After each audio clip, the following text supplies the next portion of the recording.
This video is designed to help you start a microfinance business. At the end of the video, you'll find a valuable gift. It's a microfinance business plan that you can download, and will lay down for you, step by step, everything you need to know to start a successful microfinance business of your own. If you are new to this channel, make sure to hit the subscribe button for more videos like this.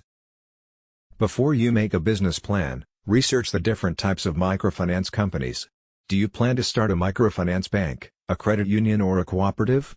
Another option is to set up a non-governmental organization that offers microloans and other financial products to entrepreneurs, low-income families, and so on.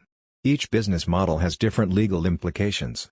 A microfinance bank, for example, involves higher costs and requires more paperwork than a credit union. In addition to a general business license, you may need a banking license and one for trust and powers, if you wish to offer trust department services, or other fiduciary services. The legal requirements are slightly different for credit unions. The state of Florida, for instance, requires them to have a National Credit Union Share Insurance Fund (NCUSF) insurance policy, besides business licenses and permits. Starting this kind of business comes with its challenges, but you can mitigate the risks by hiring an attorney. He or she will tell you what documents are needed to achieve legal compliances and avoid hefty fines. Depending on the state, you may need a microlending license, consulting contract documents, non-disclosure agreements, deposit insurance, credit insurance, risk insurance, payment protection insurance, and more. These requirements vary among states, so your best bet is to consult an experienced law firm. Prepare a business plan. With more than 10,000 microfinance institutions in the U.S., the competition can be tough in this industry. Therefore, you need a solid business plan and a well-thought-out marketing strategy. Analyze the market, define your target audience, and assess your startup costs before getting started, and then put everything in writing. Your microfinance business plan should cover the following aspects: overview of the microfinance market, key industry players and trends, market and competitive analysis, company description, financial products and services, mission and goals, strategy and implementation, potential opportunities and threats, regulatory policies, minimum capital requirements, sources of income, financial projections, management, sales and marketing strategy, pricing strategy, payment options. Determine what products and services you want to offer. Unlike microcredit companies, which only offer small loans, microfinance institutions typically provide a wide range of financial products, such as savings and pension plans, money transfers, and insurance policies. To put it simply, microcredit is an integral component of microfinance. Your business plan should clearly define your target audience. Decide whether you want to focus on small business owners and entrepreneurs, educational institutions, nonprofit organizations, or low-income borrowers in general. Use this information to develop a sales and marketing plan. Determine where you'll get the money needed to start your business, such as your savings, family funds, investors, or bank loans. To increase your chances of success, you may specialize in particular products or services, such as microloans for startups, equipment and vehicle loans, home equity loans, commercial mortgages, residential mortgages, financial consulting. Register your business. The best legal entity to use for a microfinance business is either a limited liability company, LLC, or a general partnership. An LLC separates your personal assets from your business assets, and involves less paperwork than a corporation. Additionally, it provides more flexibility and doesn't require a board of directors and other formalities. Once you've made a decision, register your company with the state, and apply for a tax ID number. Simply head over to the IRS website, and fill out an application form to obtain your EIN, Employer Identification Number. Next, open a business bank account and apply for loans or grants, if you need startup capital. Depending on your location and the type of legal entity, you may need specific licenses and permits. For example, a zoning permit may be required in certain states, if you rent or purchase commercial space for your business. Again, it's recommended to reach out to an attorney. The financial industry is tightly regulated, and the fines can be hefty, so don't take unnecessary risks. Develop a marketing strategy. Consider your target audience as well as your products and services when drafting a marketing plan. If you're targeting local consumers, advertise your services on the TV, radio, and in local newspapers. You may also send brochures and introductory letters to small businesses, schools, households, and other prospective clients. Attend local business and finance events, seminars, workshops, and conferences, to connect with other industry professionals and grow your network.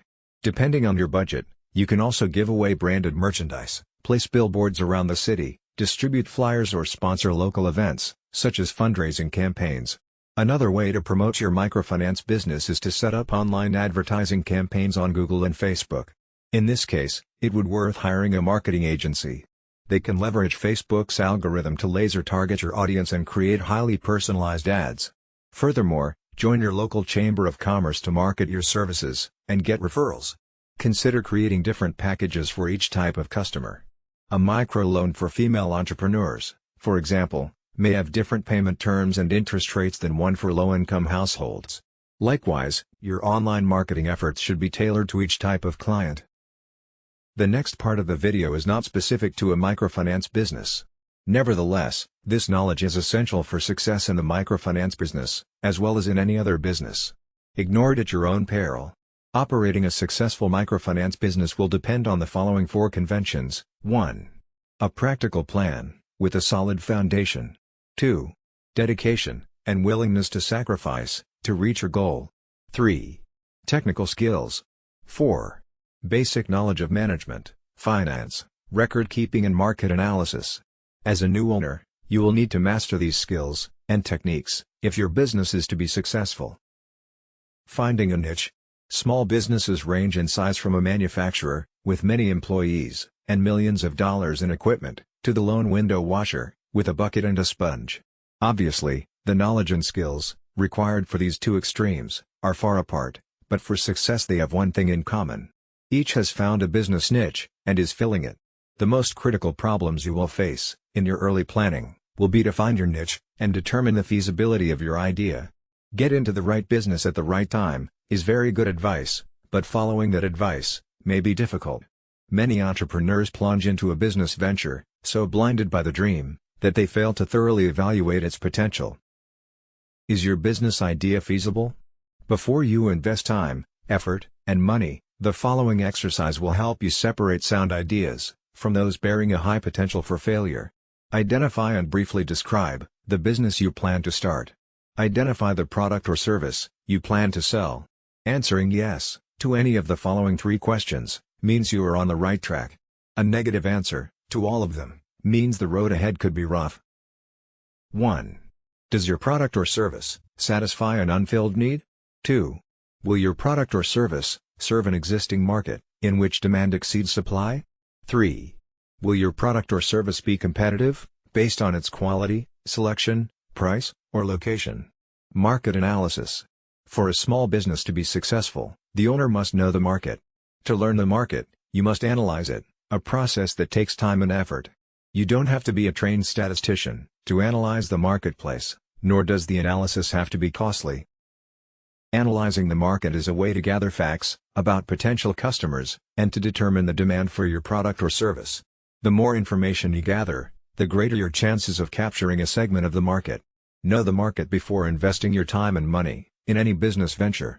The following questions will help you collect the information necessary to analyze your market, and determine if your product or service will sell. This brief exercise will give you a good idea of the kind of market planning you need to do. An answer of no to any of the questions indicates a weakness in your plan, so do your research until you can answer each question with a yes. 1. Do you know who your customers will be? 2. Do you understand their needs and desires? 3. Do you know where they live? 4. Will you be offering the kind of products or services that they will buy? 5. Will your prices be competitive in quality and value? 6. Will your promotional program be effective? 7. Do you understand how your business compares with your competitors? 8. Will your business be conveniently located for the people you plan to serve? 9. Will there be adequate parking facilities for the people you plan to serve? Planning your startup. The following questions are grouped according to function. They are designed to help you prepare for opening day. Merchandise. Have you decided what items you will sell or produce, or what services you will provide? Have you made a merchandise plan based upon estimated sales to determine the amount of inventory you will need to control purchases? Have you found reliable suppliers who will assist you in the startup? Have you compared the prices, quality, and credit terms of suppliers? Business records. Are you prepared to maintain complete records of sales, income and expenses, accounts payable, and receivables? Have you determined how to handle payroll records, tax reports, and payments? Do you know what financial reports should be prepared, and how to prepare them? Finances. A large number of small businesses fail each year. There are a number of reasons for these failures, but one of the main reasons is insufficient funds. Too many entrepreneurs try to start and operate a business without sufficient capital, money. To avoid this dilemma, you can review your situation by analyzing the following 3 questions. 1. How much money do you have? 2. How much money will you need to start your business? 3. How much money will you need to stay in business? In order to answer the second question, how much money will you need to start your business? You need to prepare an estimate of all your startup costs. Here is a list of items you may need to take into account. Note that this list is for a retail business. Items will vary for service, construction, manufacturing or online firms. Decorating and remodeling, fixtures and equipment, installing fixtures and equipment, services and supplies, beginning inventory cost, legal, professional fees, licenses and permits, telephone utility deposits, insurance, signs, advertising for opening, unanticipated expenses. Now, the answer to the third question, how much money will you need to stay in business? Must be divided into 2 parts, immediate costs, and future costs. From the moment the door to your new business opens, a certain amount of income may come in. However, this income should not be projected in your operating expenses. You will need enough money available to cover costs for at least the first 3 months of operation. The following list will help you project your operating expenses on a monthly basis. Typical expenses for 1 month may include your living costs, employee wages, rent, advertising, supplies, utilities, insurance, taxes, maintenance, delivery, transportation, miscellaneous. Now sum up the total estimated monthly expenses and multiply it by 3. This is the amount of cash you will need to cover operating expenses for 3 months. Deposit this amount in a savings account before opening your business. Use it only for those purposes listed in the above list, because this money will ensure that you will be able to continue in business during the crucial early stages. By adding the total startup costs to the total expenses for 3 months, you can learn what the estimated costs will be to start and operate your business for 3 months. By subtracting the totals of the lists from the cash available, you can determine the amount of additional financing you may need, if any. Now you will need to estimate your operating expenses for the first year after startup. The first step in determining your annual expenses is to estimate your sales volume, month by month. Next, determine the cost of sales. You may want to use a spreadsheet to do this. After startup, the primary source of revenue in your business will be from sales, but your sales will vary from month to month because of seasonal patterns and other factors. It is important to determine if your monthly sales will produce enough income to pay each month's bills. An estimated cash flow projection will show if the monthly cash balance is going to be subject to such factors as the following: failure to recognize seasonal trends, excessive cash taken from the business for living expenses, too rapid expansion, and slow collection of accounts if credit is extended to customers. Conclusion: if you have carefully answered all the questions in this video, you have seriously thought about your goal. However, there may be some things you may feel you need to know more about. Owning and running a microfinance business is a continuous learning process. Research your idea, and do as much as you can, yourself, but don't hesitate to seek help from people who can tell you what you need to know. As we conclude this video, it's time you get your free microfinance business plan gift. Go to the description below this video to get it now. It is completely free, no strings attached. Thanks for watching. If you enjoyed this video, please like and hit the subscribe button for more videos like this.